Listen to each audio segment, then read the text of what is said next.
The 10 New Insights in Climate Science series aims to synthesize the very latest climate research for the international science policy community. The report is written by 54 expert authors from 20 countries.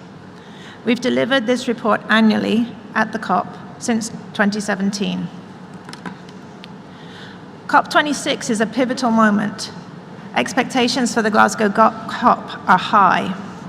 We're rapidly running out of time to limit climate change to 1.5 degrees. We hope that the work presented in this report will drive the deep transformations we desperately need.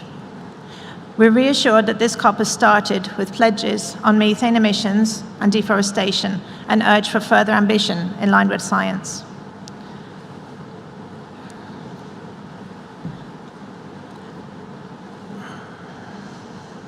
Before we start, I'd like to thank the many report authors and contributors who came from across diverse science networks from all over the world. We're delighted to have online 3 of those authors to answer your questions. So the plan for this press conference is on the screen now. After some welcoming remarks by Patricia Espinosa, or before. We may have an address by Johan Rockström first. We're expecting Mrs. Patricia Espinosa to join us.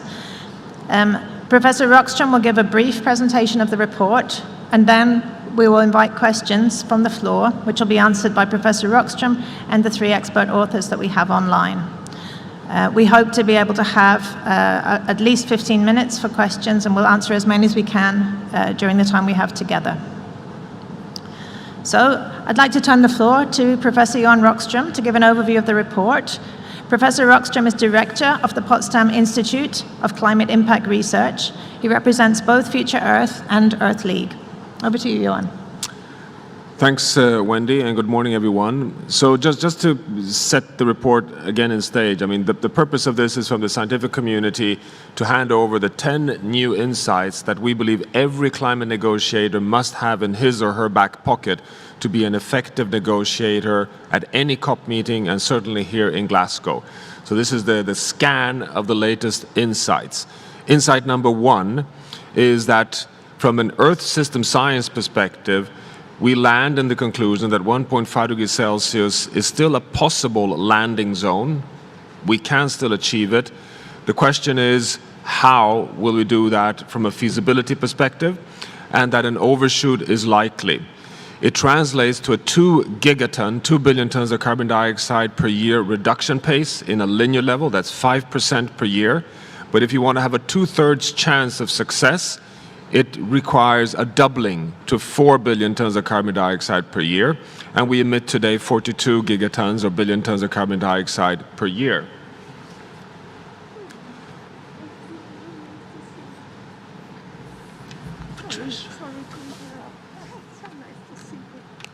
I think I'll run through the report, Patricia, if that's okay, and then should we do it that way? Yeah. Okay. So, insight number. So here you have the pathways in the report in terms of the landing zone to 1.5 degrees Celsius. Insight number 2 is what has been very much in discussion here in Glasgow, namely that there is no safe landing to deliver the Paris Agreement only by decarbonizing the global energy system carbon dioxide. Methane, nitrous oxide, the non-CO2 gases are worsening global warming. The climate models show clearly that we need to follow the same pace of reductions as carbon dioxide to have a chance of delivering the Paris Agreement. Here you see the latest assessments of the warming versus cooling gases, and that nitrous oxide and methane are fundamental here, and that the discussions here and agreements is one step along the way, but not sufficient scientifically. Also important in this context is to remind ourselves that air pollutants are actually cooling the planet. So we have a paradox, and a very dramatic one, which is that one environmental problem, air pollutants, are camouflaging another environmental crisis, the global warming crisis. And this is well established scientifically. Insight 3 is that we've entered the age of intensified mega fires. This is also causing, apart from social impacts on humans, enhanced climate positive feedbacks, which is a warming amplifier. And here you have the 2019-2020 mapping of the accelerated forest fire outbreaks, which are now covering more and more area and caused by human global warming or accentuated by human global warming. Tipping elements are real. It's a real risk that we cannot rule out. The IPCC is clear here.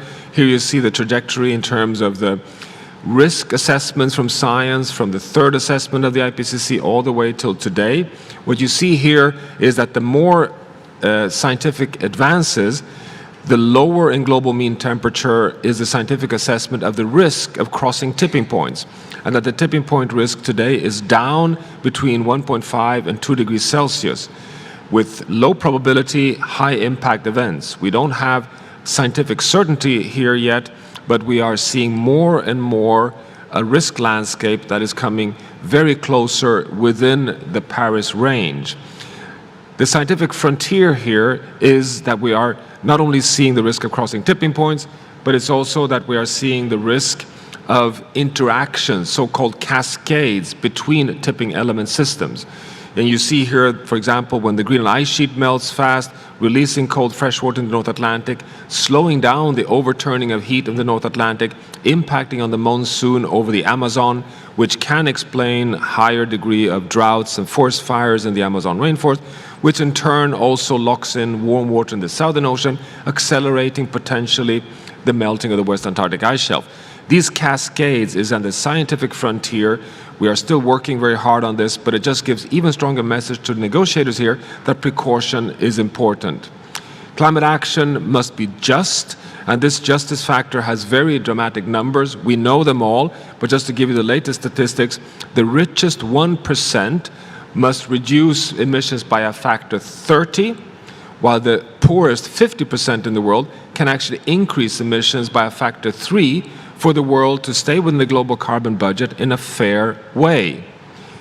Now, Insight 6 is really on behavioral change. We need to have a transition not only into decarbonization of the energy systems in terms of technologies, but we also need 1.5 degrees Celsius lifestyles. Status quo in consumption patterns and growth will not take us to the Paris range. This is about equity, but it's also about lifestyle change and behavioral change. Insight 7 is about economic policy measures. We have so much scientific evidence today that carbon pricing can accelerate the scale of transition. 61 countries in the world have adopted a price on carbon. This is, however, it's only covering 22% of global emissions are covered by a carbon price, and so far the carbon price is not efficient because it's set at a too low level. But the European Union is the first example in the world of a region where the carbon pricing system is starting to work because it's starting to come up to scientific parity in the level of pricing at over 60 euros per ton of carbon dioxide. Nature-based solutions are absolutely fundamental to have a chance of delivering the Paris Agreement. The challenge, though, is to have robust, resilient nature-based solutions and not to fool ourselves in investing in offsetting mechanisms that have already been factored into the climate models that give us a carbon budget. So, you know, the only reason why we have a remaining carbon budget that allows us to reduce emissions according to what I mentioned earlier of a net zero world economy by 2050 is that we assume that nature will continue to be a net carbon sink. So we need nature-based solutions, but we cannot use them to slow down the pace of emission reductions from fossil fuel emissions. The ocean is the resilient thermostat of the planet, biologically and physically. We have so much science today showing the threats to the ocean, and we'll come back to that in the discussion here.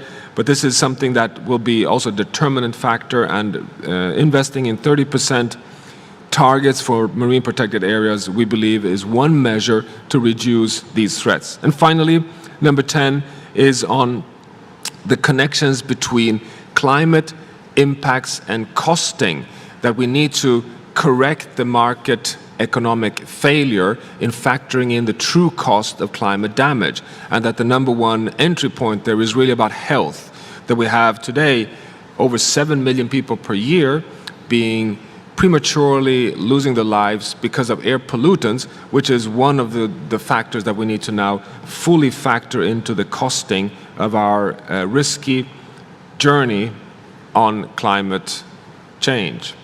So with that rapid overview of the report, you have it on your chairs, and back to you, Wendy. Thank you, Johan. Thank you for that overview.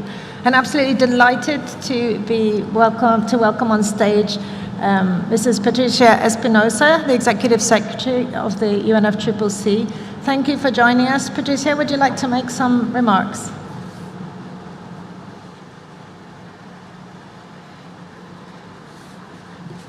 Thank you. Thank you very much, Wendy. Thank you for also Johan. Thank you for allowing me to be here with you today. And I want to start by thanking Future Earth, the Earth League, and the World Climate Research Program for this new edition of 10 Insights in Climate Science. The rigor and reliability of scientific research are crucial to those involved in combating climate change. We can discuss what actions are appropriate in the face of climate change, but not what facts are acceptable. Whatever our religious beliefs or political learnings, science is the most accurate picture we have of reality. It is our most reliable way to see the world. The pandemic has shown the consequences that the disregard for science, under the form of a misguided rejection of the benefits of vaccination, can have for people. It is imperative, however, that we share scientific knowledge on climate change in a way that is clear, easy to understand, and relevant to all people. The most recent IPCC report on the physical science basis of climate change is both a cause for concern and a source of hope. Concern because the scientific data reveals that we are not on a path to limit the rise in the average temperature of the planet to no more than 1.5 degrees. Hope because it confirms that it is still possible to achieve this vital goal, provided we take decisive action during the present decade. And this is why this conference, COP26, is so important. And the 10 insights in climate science shared with us today are yet another appeal to our rationality, indeed, to our collective sanity as a species. From the thawing tundra to the vanishing tropical forests, from the relentless accumulation of emissions to the persistent shortcomings of public policy and corporate action, the evidence of the climate crisis is conclusive. We must choose scientific knowledge over self-serving and ultimately deluded views that place private interests above collective well-being. And we must make sure that all people around the world have access to insights such as those presented this morning. I want to thank the scientists that so dedicatedly have been working also in this very challenging environment and communicating like we all have been doing virtually to put this new edition of the 10 Insights together. And I really personally want to thank you for continuing with this effort. I hope that next year we have the next edition, hopefully with a better picture. Thank you very much. Thank you very much, Ms. Espinosa, and we really appreciate your personal engagement in elevating the science in these processes that are so important. Thank you for joining us. So it's time for questions now from you. We have three of our scientific experts online. Professor Mercedes Bustamante, an ecologist from the University of Brasilia in Brazil, Professor Christy E. Bai, a professor in health and planetary science from the University of Washington in the US, and Professor Desta Mebratu-Bile from the University of Stellenbosch in South Africa. So please, if you have questions, please raise your hand and we will take those questions.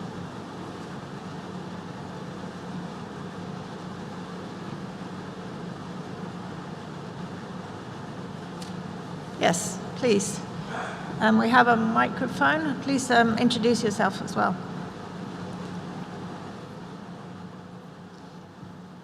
Thank you. I'm Graham Lawton from New Scientist magazine in London. Sorry, I missed the first 10 minutes of the press conference, so I wonder if I could ask maybe Professor Rockstrom to tell me of these 10 new insights, which are really new. We keep on being told the science is settled on climate change. What can we learn that we didn't know before from this report? Thank you.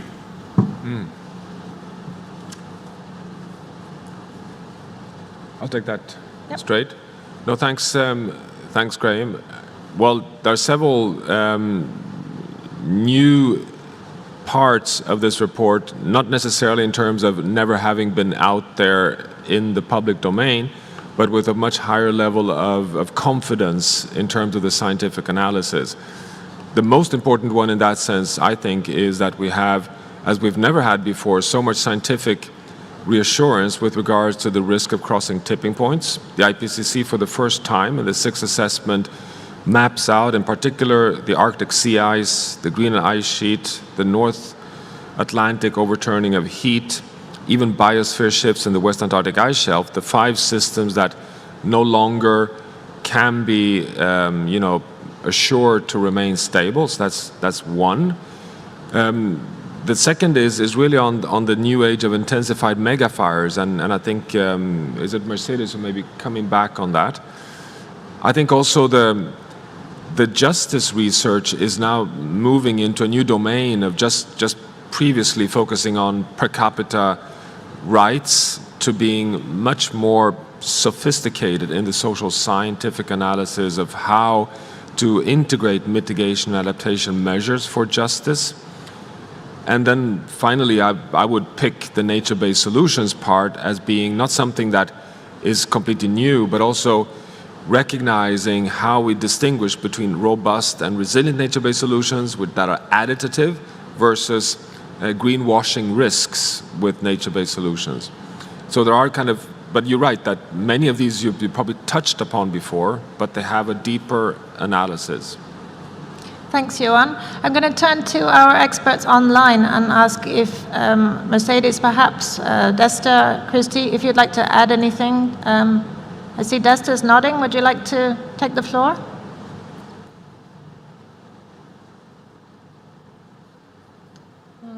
We don't hear you, Desta. Turning to Andy, this is Chris. I'm happy to jump in for a moment while we wait for the others. All right. Go ahead, Christy. One of the important... Go ahead. Yes. One of the other insights I would add to Johan's list is the deeper understanding that the human health and the ecosystem benefits of mitigation are larger than the cost of mitigation and occur sooner in time than the benefits of mitigation. That the sooner we implement more mitigation activities, we'll see benefits worldwide for human health and for our ecosystems that will more than pay for the cost of the mitigation. Thank you, Christy. Yeah, can you hear me now? Yes, we hear you, Desta. Please go ahead. Yeah, I think from a justice perspective, what we have seen in recent years is to see more and more justice being brought into the core policy and planning process from well-being perspective and in terms of promoting just transition. So instead of being an add-on, it is becoming more and more mainstreamed. And this is something which needs to be further strengthened and enhanced. Thank you very much. Thank you. And Mercedes, would you like to add something? Please go ahead, Mercedes. Yeah, if I may add, I think one important aspect of the 10 insights is the interconnectedness between them. So when we have mega fires inducing for more extreme fire weathers, we increase non-CO2 emissions, we affect human health, and also we affect part of the nature-based solutions that are key for the climate change mitigation and also climate change adaptation. So I think it's important to consider all these sticky points, not as isolated aspects, but really integrated aspects that can act synergistically, positive, but also negative. So we have to consider that as well. Thank you. Thank you. Thanks for your question. So, further questions? Do I see any more hands?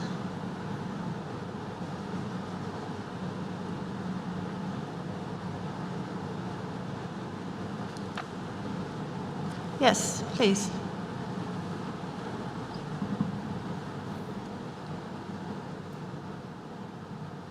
Thank you. This is Bernhard Pötter with the German newspaper Tageszeitung.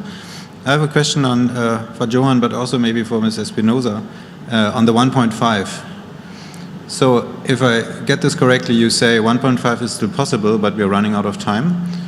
1.5 means a reduction of 5% emissions every year if we want to have a 50-50 chance, and 10% reduction if we want to have a 2/3 reduction.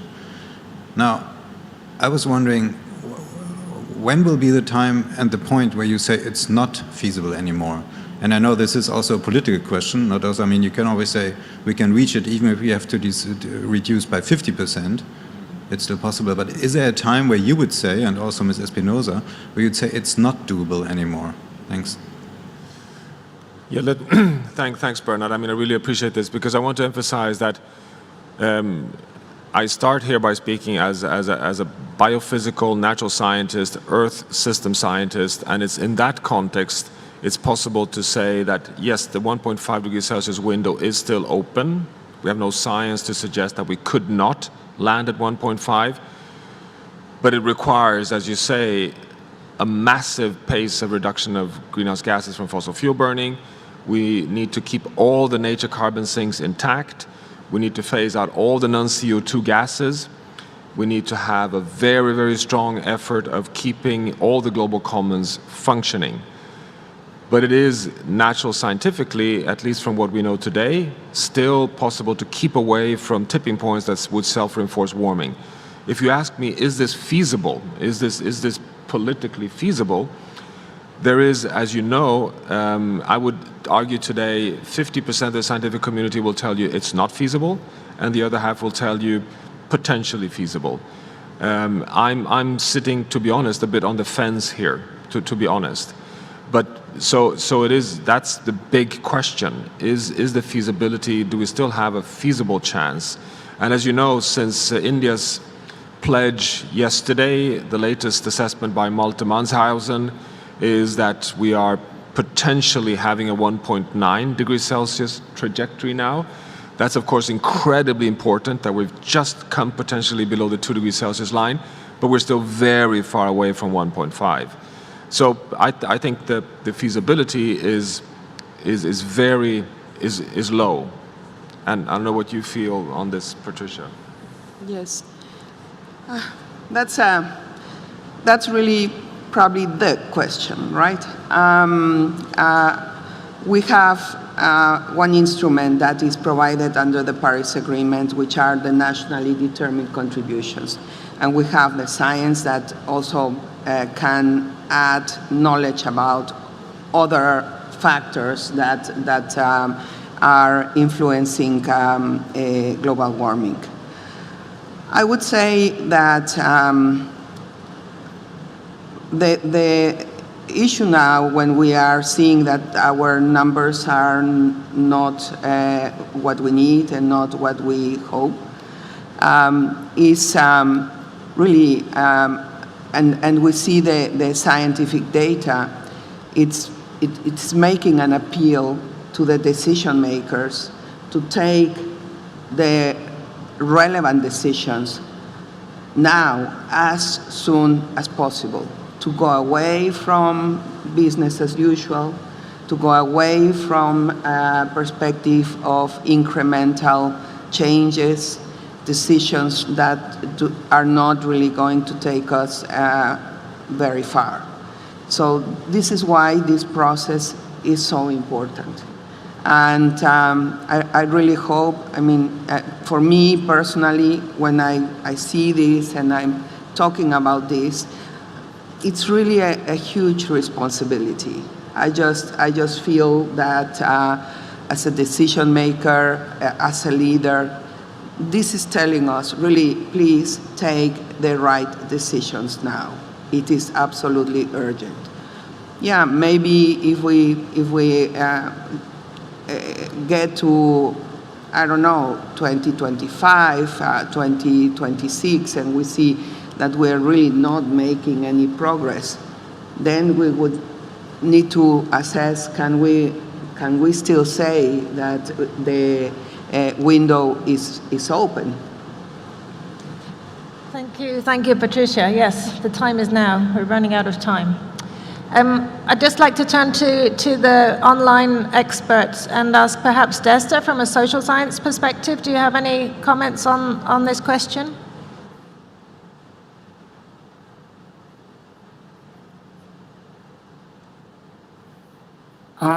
Thank you, Wendy. I think as it was rightly pointed out by Patricia, it is about time to move from the incremental to the transformational path. And we have a lot of opportunity to promote that transformational change, particularly when it comes to developing countries where there is a lot of leapfrogging opportunity.